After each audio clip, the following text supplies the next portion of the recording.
Hello. I'm going to tell a creepy story. A very creepy story. The Room in the Tower by E.F. Benson. Published in 1912.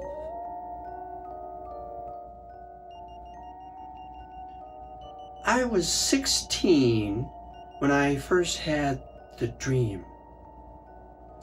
It always begins with me standing at the door of a large red brick house, where I understand I am going to stay. A servant opens the door and tells me that tea is being served in the garden. He leads me through a dark paneled hall and then out onto a cheerful green lawn set round with flower beds. A few people sit at the tea table, but they're all strangers to me except one, a schoolfellow named Jack Stone. He is clearly the son of the house and introduces me to his mother and father and two sisters. I'm somewhat astonished to find myself here, for I scarcely know the boy in question, and I rather dislike him. The afternoon is hot, and an intolerable oppression hangs in the air. Along the far end of the lawn runs a red brick wall with an iron gate in its center, and just beyond the gate stands a walnut tree. We sit in the shadow of the house, opposite a row of long windows, and at one end of the house stands a tower of 3 stories. The tower looks much older than the rest of the building. The entire party sits in absolute silence for a while. Eventually, Mrs. Stone breaks the silence and speaks to me. "Jack will show you to your room. I have given you the room in the tower." Somehow, I already knew that I would have the room in the tower, and that it would contain something dreadful. Jack gets up immediately, and I understand that I must follow him. In silence, we pass through the hall and mount a great oak staircase with many corners. We arrive at a small landing with 2 doors. He opens one of them for me to enter, and without coming in himself, closes it after me. Then I know with complete certainty that something awful is in the room, and with the horror of nightmare growing swiftly within me, I awake in a spasm of terror. Variations of this dream occurred to me intermittently for 15 years. Most often, it came in exactly this form: the arrival, the tea laid out on the lawn, the deadly silence followed by those 2 deadly sentences, the mounting of the oak staircase leading up to the room in the tower. And it always came to an end in the nightmare of terror at whatever was in the room, though I never saw what it was. In one variation of the dream, we would be having dinner in the dining room of the house instead of tea on the lawn. But wherever we were, there was the same silence, the same sense of dreadful foreboding. And I knew the silence would always be broken by Mrs. Stone saying to me, "Jack will show you to your room. I have given you the room in the tower." Upon which I always had to follow him up the oak staircase and enter the room that I dreaded more and more with each recurrence of the dream. In another variation of the dream, I would find myself playing cards in absolute silence, in a drawing room lit with immense chandeliers. What the game was, I had no idea, and even though the room was well lit by chandeliers, I was scarcely able to read the cards. And with a sense of frightening anticipation, I knew that soon Mrs. Stone would get up and say to me, "Jack will show you to your room. I have given you the room in the tower." As this dream continued to recur, curious developments took place in the characters within the dream. Things would happen to them as might happen to living persons. For example, Mrs. Stone had black hair when I first saw her. Over time, she became gray, and instead of rising briskly from the table, as she had done at first, she got up very feebly, as if the strength were leaving her limbs. Jack also grew up and became a rather ill-looking young man. One of the sisters ceased to appear, and I understood that she had married and had moved away. Then 6 months went by without a recurrence of the dream, and I began to hope that it was gone for good. But one night, after this interval, I again found myself being led out onto the lawn for tea. But this time, Mrs. Stone was not there, and the others were all dressed in black. At once I guessed the reason, and my heart leapt at the thought that perhaps this time I wouldn't have to sleep in the room in the tower. As usual, we all sat in silence. Then suddenly, the silence was broken by a voice which I knew all too well. The voice of Mrs. Stone. As usual, she said to me, "Jack will show you to your room. I have given you the room in the tower." Her voice seemed to come from somewhere near the iron gate in the red brick wall that bounded the lawn. I looked up and saw gravestones standing just outside the gate, and I could read the lettering on the grave nearest me. It read, "In evil memory of Julia Stone." As usual, Jack got up, and again I followed him through the hall and up the oak staircase. This time it was darker than usual, and there was a dreadful odor of decay in the room. I woke from the dream, screaming.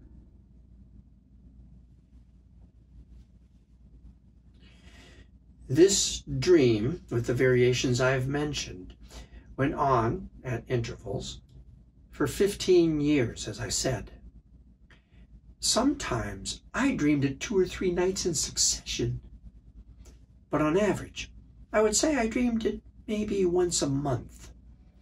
It always ended in the same appalling terror, and it seemed to gather fresh fear with each recurrence. The characters in the dream grew older over time. Some died, others married. And after Mrs. Stone had died in the dream, I never saw her again. But it was always her voice that told me that I would have the room in the tower. And I could always see her gravestone standing just outside the gate.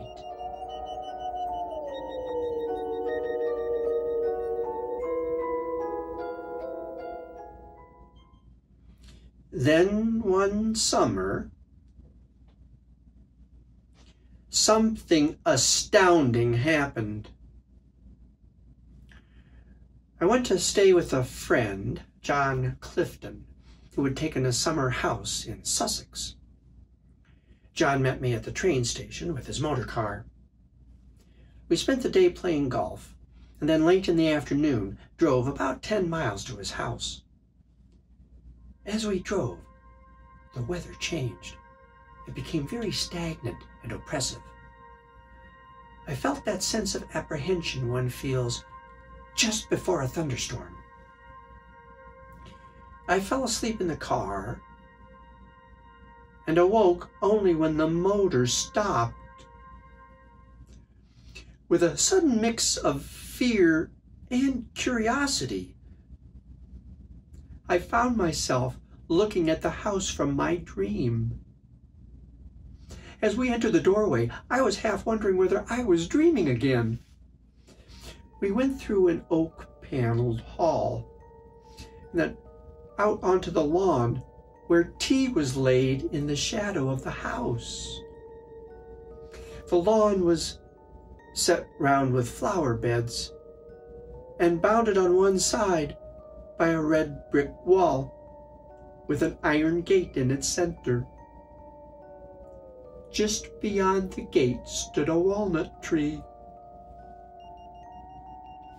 The facade of the house was very long, and at one end stood a tower with 3 stories. The tower looked much older than the rest of the building. Here, for the moment, all resemblance to the dream ceased. There was no silent and terrible family. Instead, there was a large assembly of cheerful people, all of whom I knew. And in spite of the horror of the dream, I remained calm, though I was intensely curious about what would happen next. Tea was pleasant, and before long, Mrs. Clifton got up. And at that moment, I knew what she was going to say. She spoke to me. "Jack will show you to your room. I've given you the room in the tower." For a second, the horror of the dream took hold of me again. But it passed quickly, and once more, I felt only the most intense curiosity. Jack turned to me and said, "It's right up at the top of the house. We're absolutely full up. Would you like to go up and see it now?" I got up and followed him. In silence, we went through the hall and up the perfectly familiar staircase.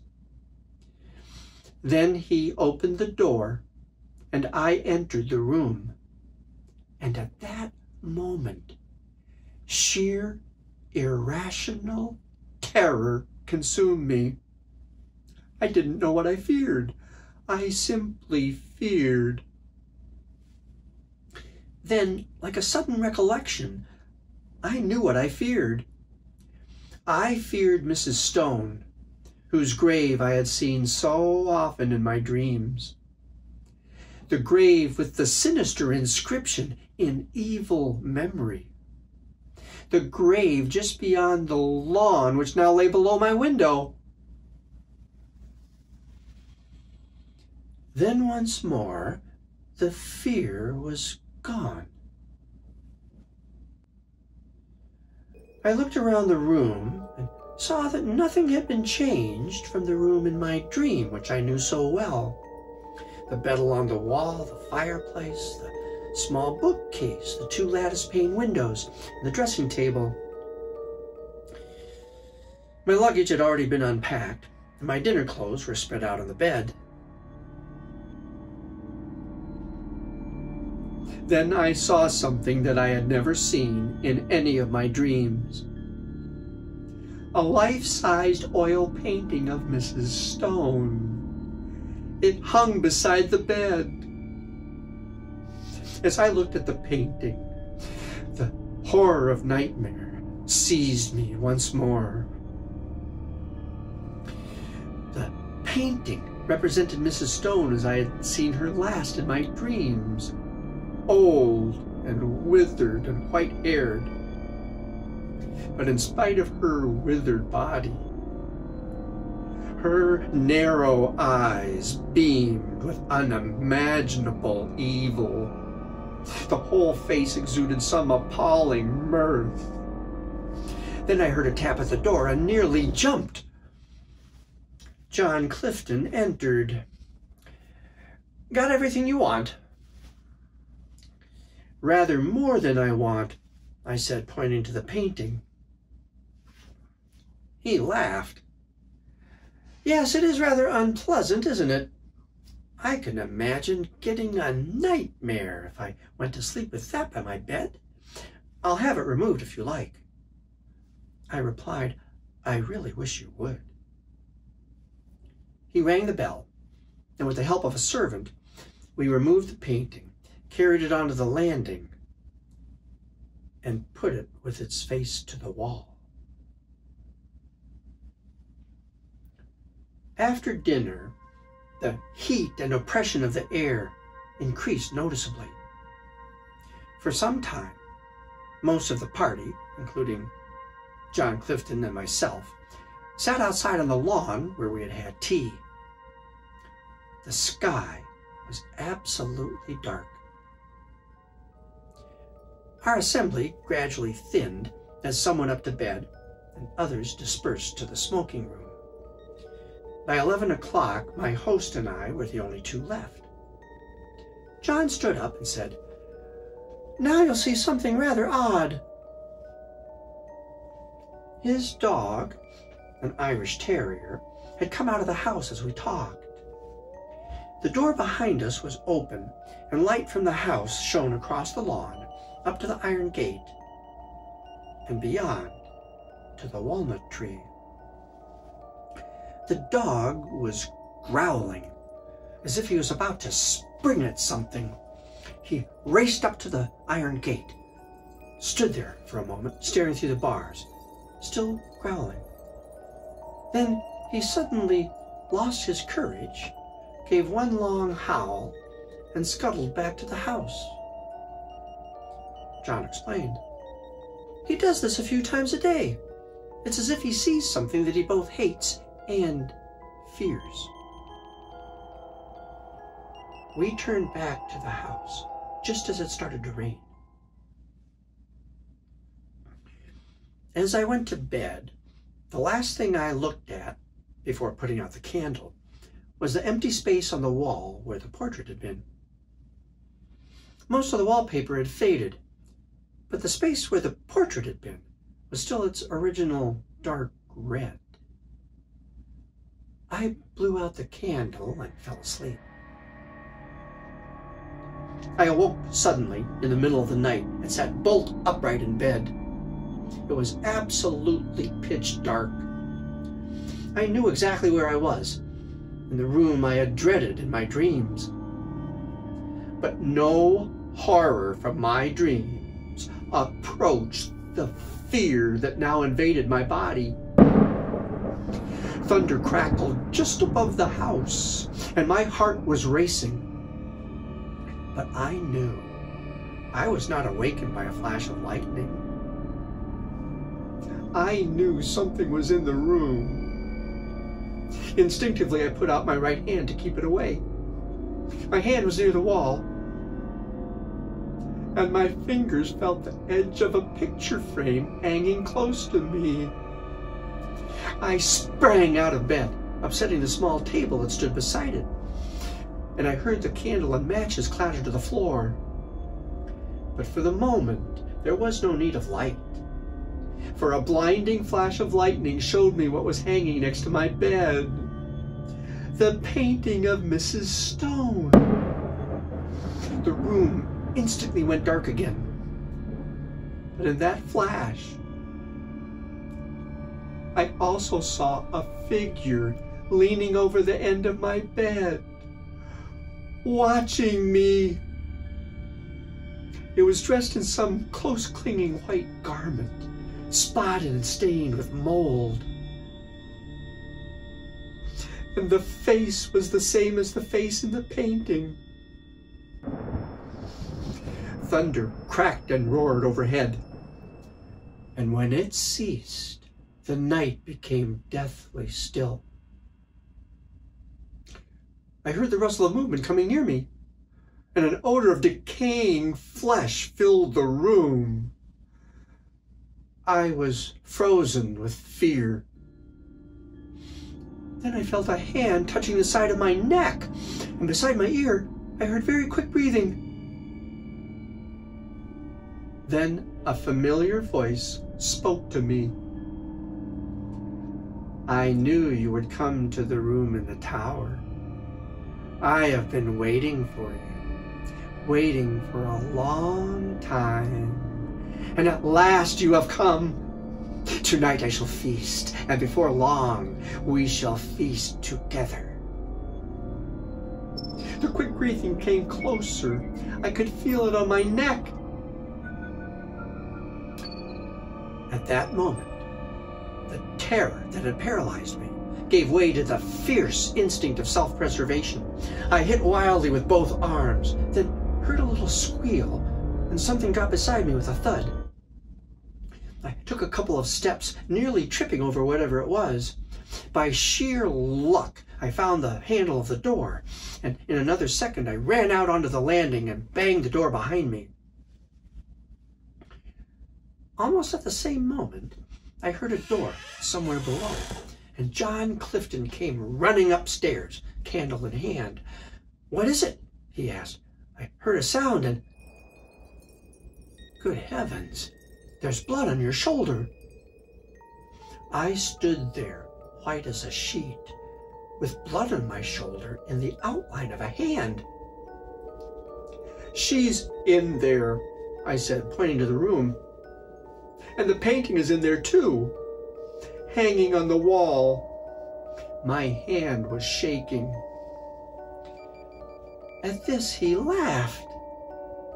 "My dear fellow, this is mere nightmare." He pushed by me and opened the door. I stood there in terror, unable to stop him, unable to move. Then there was silence. He entered the room, and in the next second he came out again and instantly shut the door. "What a foul odor," he said, "and yes, the painting is in there. And there's something on the floor like a shroud, like what they bury people in. Come away quickly." We went downstairs as quickly as we could. Some of you will perhaps understand what happened if you remember that inexplicable affair some 8 years ago at the churchyard at West Folly. An attempt was made 3 times to bury the body of a certain woman who had committed suicide. On each occasion, the coffin was found within a few days, again protruding from the ground. After the 3rd attempt, the body was buried elsewhere in unconsecrated ground. It was buried just outside the iron gate of the garden belonging to the house where this woman had lived. She had committed suicide in a room at the top of the tower in that house. Her name was Julia Stone. Sometime later, the body was again dug up, and the coffin was found to be full of blood.